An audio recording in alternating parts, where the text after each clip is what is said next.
Dia bilang oke, besok Bapak akan masuk ruang tindakan, dibolongin dadanya. Dadanya dibolongin, dimasukin nanti cairan kemonya. Kalau 1 tetes dari cairan kemo itu jatuh ke tangannya suster ketika suster lagi beberes. Kan itu kan kantong kemo kan, itu kan liquid. Itu tangannya suster kebakar. Satu tetes aja, melepuh. Dan benar setelah 7 hari, gue pagi-pagi bersin nih setelah 7 hari ya, darah semua yang keluar. Karena organnya hancur. Hai, ini gua Daniel, tetangga kamu. Di sini gua akan ngobrol dengan tetangga gua tentang perjalanan hidup mereka dari kacamata spiritual di saat mereka mengalami situasi tidak pasti dan kekhawatiran, sampai bisa kembali bangkit menjadi orang yang lebih kuat dari sebelumnya. It's gonna be very exclusive and inspiring. Masih di Daniel Tetangga Kamu, dan sama tetangga kita hari ini, Billy Lantang. Nah, sabar sebentar ya. Gue mau ngingetin kalian dulu kepada semua tetangga gue. Kalau misalnya kalian belum sempat nonton YouTube channel kita. Atau mungkin kalian gak punya waktu gitu ya untuk nonton gitu. Matokin mata kalian secara visual. Kalian bisa kok dengerin secara audionya aja. Karena kita sudah ada di seluruh digital platform podcast. Langsung cek aja Daniel Tetangga Kamu di search. Dan kalian bisa ngedengerin pas lagi nyetir. Atau mungkin kalian lagi santai di rumah. Atau lagi mengerjakan pekerjaan rumah gitu kan. Cuci piring, nyuci baju, jemur baju dan lain-lain gitu. Pokoknya jadikan ini sebagai ritual atau kebiasaan kalian setiap hari. Yang membuat kalian feel good and feel God. Apalagi dengan banyaknya bad news di luar sana. Pokoknya nyalain TV dikit aja kayaknya kita langsung ngerasa takut gitu. Oh jangan-jangan nanti bla bla bla. Makanya biasakan untuk mendengar sesuatu yang baik terus. Untuk menjaga spiritual, mental, dan fisik kita. Anyway, Bill. Setelah itu ketika dokter bilang bahwa 2 tahun terakhir ternyata lo deodorant, that was the infiltrasi zat yang membuat kanker darah. Kanker darah. Nah terus gue tanya gini, kanker darah itu stadium berapa? Udah pasti orang cancer nanya stadium berapa kan? Dia bilang gak ada stadiumnya kalau kanker darah, yang ada jenis. Terus dia bilang gini, jenis yang ada sama kamu, acute myeloid leukemia itu adalah jenis yang paling progresif dan paling mematikan. Gue lemes dong dengerin gini. Istri gue udah nangis sebelah gue.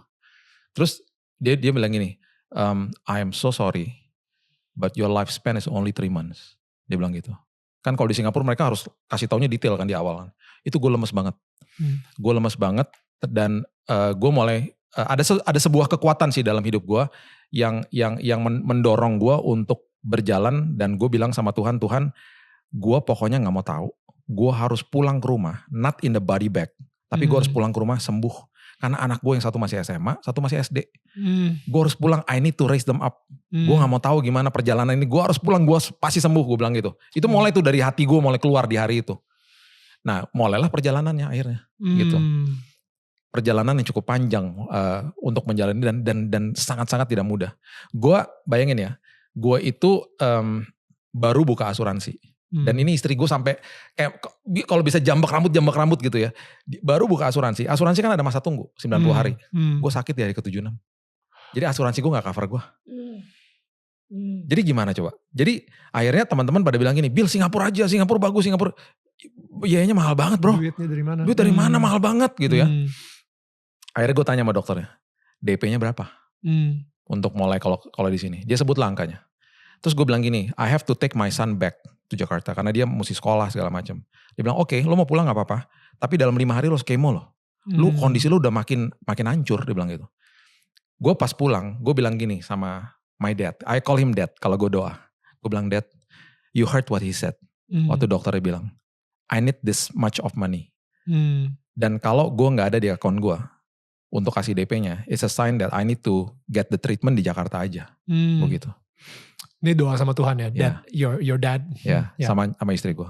Within 3 days, uang itu ada di BCA gue. Persis jumlahnya. Come on. Persis jumlahnya. Dari mana? Beberapa orang. Wow. Dan gue hanya kasih tahu ke temen, dan gue hanya kasih tahu ke teman dekat, maksudnya sama keluarga udah pasti. Cuman gitu doang. Within 3 days. Dan gue gak pernah kasih tahu bahwa gue butuh DP, gue mau ke Singapura. Enggak, gue diem, gue gak pernah ngomong apa-apa. Karena gue dalam prinsip hidup gue adalah, gue anaknya dia, kalau ada apa-apa gue harus kasih tahu dia. Gue gak mau kasih tahu siapa-siapa. Jadi waktu gue ngomong begitu dan tiba-tiba persis jumlahnya, gue bilang sama istri gue, let's go. Dia gak mau dong. Itu kan cuma DP. Ntar sisanya gimana? Terus gue bilang gini, kan kita mintanya DP, bukan semua. Doanya salah. Kan kita tadi, jadi kalau Tuhan udah kasih DP-nya kita berangkat, nanti sisanya Tuhan akan akhiri dengan indah gitu aja. Kan kita mintanya DP, ini diselesain gue bilang gitu loh. Ya makanya selalu gue bilang jalan sama Tuhan yang ngeri-ngeri sedap lah. Ngeri-ngeri sedap lah. Akhirnya kita berangkat. Kita berangkat, gue sampai di sana, gue pilih kamar yang paling murah. The cheapest room yang berempat kamarnya. Berempat. Gue mau muntah dong karena bau makanan tiba-tiba. Terus gue bilang sama dokter, dok di Singapore General Hospital ini gue lihat di website ada satu kamar yang bukan VIP, harganya sedikit lebih mahal dari kamar berempat karena sendirian. Mau dong gue kamar itu aja gitu. Memang gak ada kacanya bro, gak ada kacanya. Tapi kamarnya memang bukan VIP. Udah habis pak, itu kan populer banget kamar itu gitu. Oh ya udah. Ya udah gue berdoa. Nih step by step benar-benar Tuhan tolong. Akhirnya gue berdoa, terus akhirnya malam hari itu nggak sampai 24 jam, suster masuk ke kamar gue. Pak, pihak rumah sakit dan dokter udah setuju. Bapak bisa dimasukin di kamar nomor 3 di ujung sana. Itu adalah suite room. Di atasnya VVIP. Gue bilang gue gak mau, gue gak pernah request kamar itu. Bayarnya gimana? Gue bilang gitu. Enggak. Dokter sama rumah sakit udah setuju Bapak masuk kamar itu. Tapi ntar bayar yang satu kamar yang tadi aja tuh. Yang murah itu. Rate-nya segitu aja. Gitu. Serius nih gue bilang gitu. Istri gue pas dia dikasih tahu itu lagi di bawah lagi beli makanan. Gue kan udah gak bisa jalan ya. Gue pas masuk rumah sakit di kursi roda. Gue gak tahu gimana hari itu gue dapat kayak kekuatan ekstra. Gue turun dari tempat tidur. Gue ngepakin barang gue. Gue tarik. Gue jalan ke ujung. Ke kamar nomor 3. Mereka berpikiran. Exactly. Mereka datang ke gue. Kenapa? Kursi roda. No. Minggir. Kamar nomor 3 mana? Gue bilang gitu. Sebelum lu ganti pikiran. Gue masuk duluan. Pas gue masuk gue dalam hati gini. Wow, Tuhan keren banget. Sampai pas gue buka toiletnya, karpet semua bro. Wow. Gue sampai bilang, Tuhan gue tidur situ juga gak apa-apa deh. Rupanya dia udah kasih. Karena memang Tuhan mau kirim beberapa orang untuk besuk gue, doain dan lain sebagainya. Jadi dikasih ruangan yang cukup besar. Dimana anak gue juga yang waktu itu Raina yang sedang sekolah di sana. Dia akhirnya juga bisa nyamperin dan bisa tidur di situ dan lain sebagainya. Jadi dia udah siapin lah semuanya. Ya. So pesan gue cuman gini. Kalau kita masuk ke dalam perjalanan padang gurun, apapun yang kita lewatin, dan kita pasti ngadapin masalah di dalam dunia ini, ingat Tuhan udah siapin semuanya. Karena dia sangat sayang banget sama kita.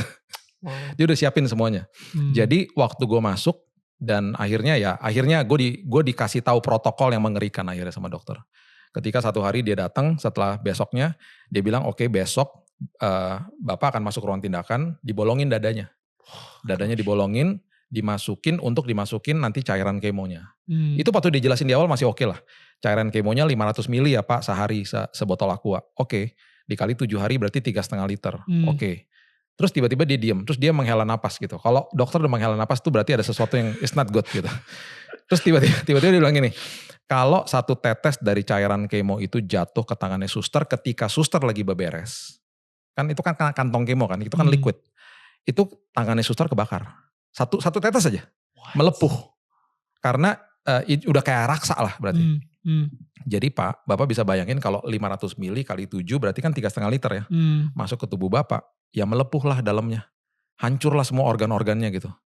Jadi setelah Bapak di kemo 7 hari, Bapak akan kolaps organ-organnya, Bapak akan masuk ke ICU, Bapak koma, mati Pak.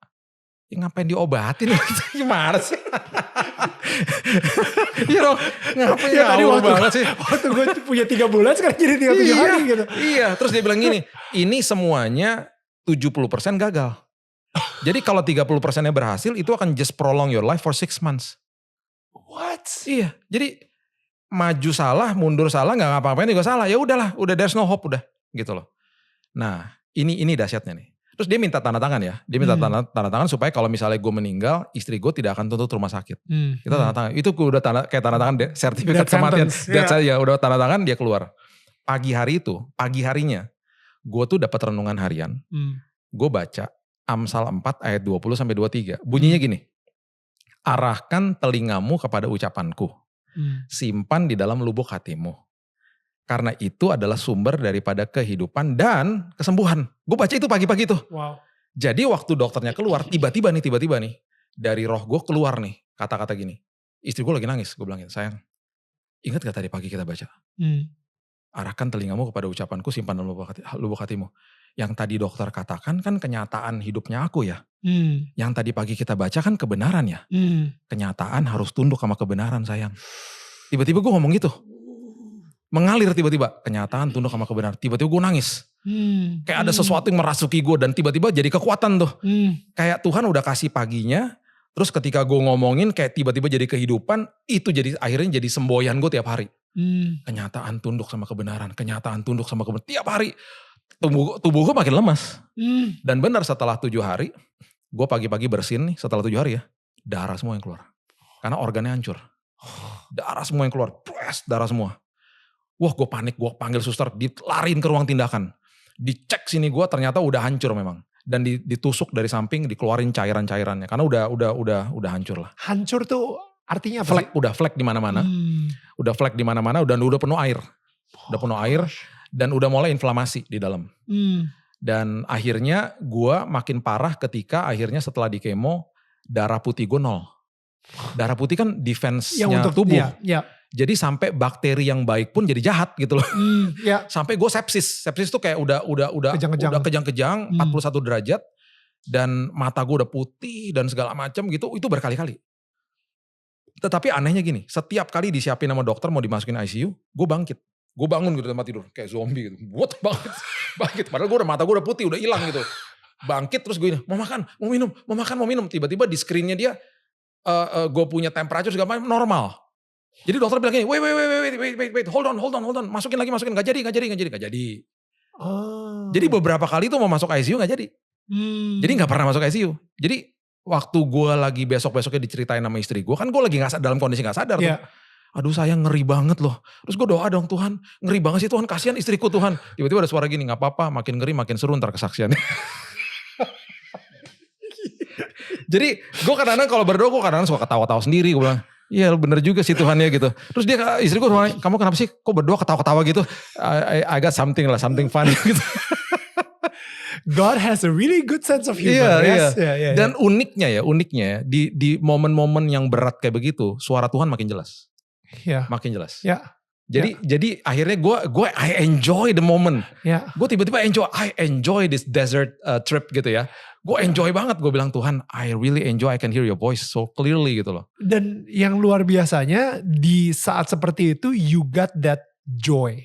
Right? Sukacita itu gitu. Yang enggak, come on. Gak mungkin banget lo kayak bangun kayak zombie. Habis itu panas 41 dan istri nangis segala kayak gitu. And yet lu doa sambil ketawa-ketawa gitu. Who does that gitu, bisa masih bisa ketawa. Ada temen gue hamba Tuhan datang dari Jakarta besuk gue nih. Terus dia datang, dia ngobrol 3 jam. Habis dia ngobrol 3 jam dia bilang gini, Bill, jujur ya, gue tuh tadi datang mau doain lu loh.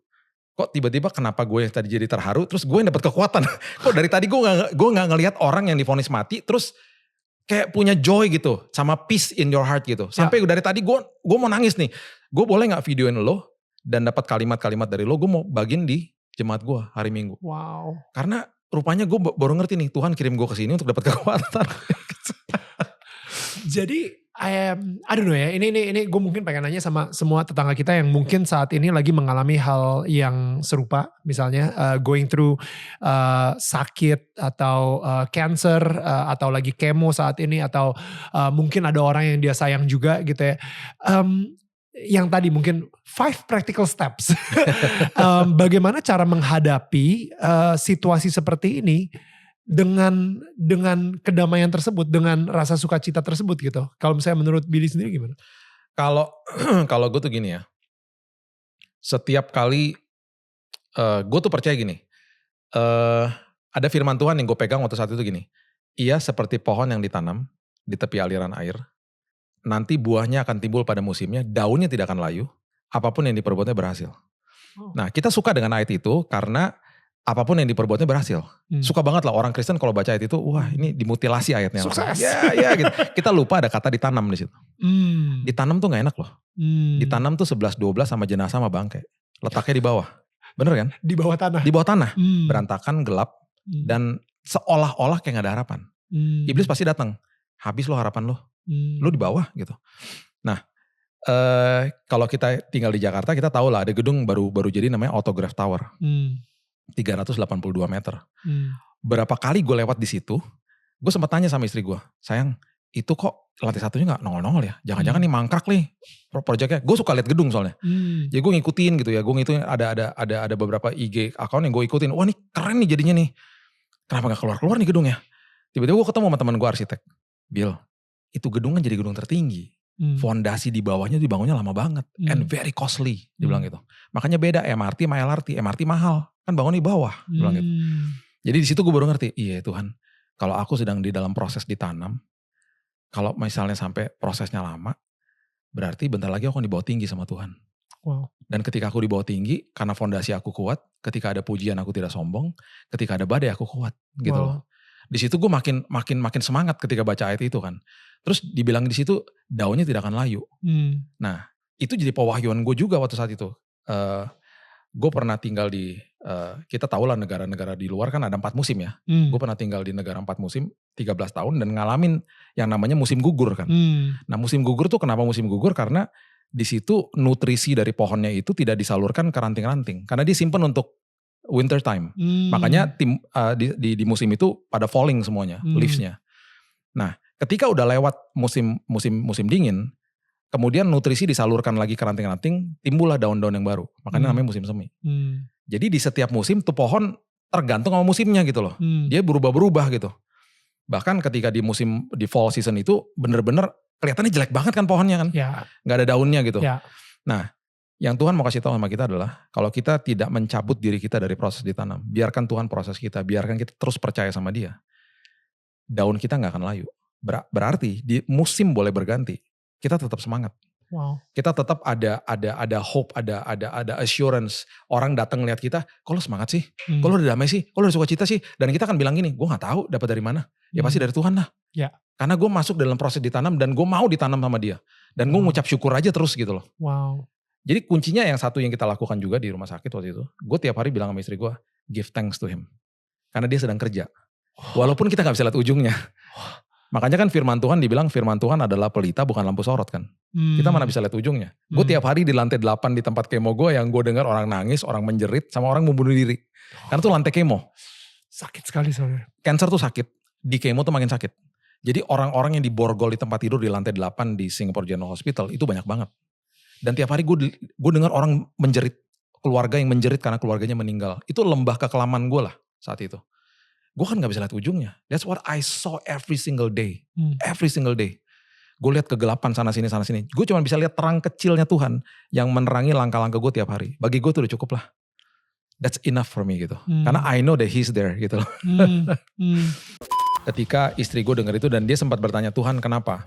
Billy yang udah melayani Tuhan bertahun-tahun kok kena penyakit kayak begini? Right. Kita hidup di dalam dunia yang penuh dengan dosa. Dunia yang penuh dengan kegelapan. Any bad things can happen to anyone. Gue beberapa kali frequently I cried. Karena gue lihat Tuhan, thank you for the second chance.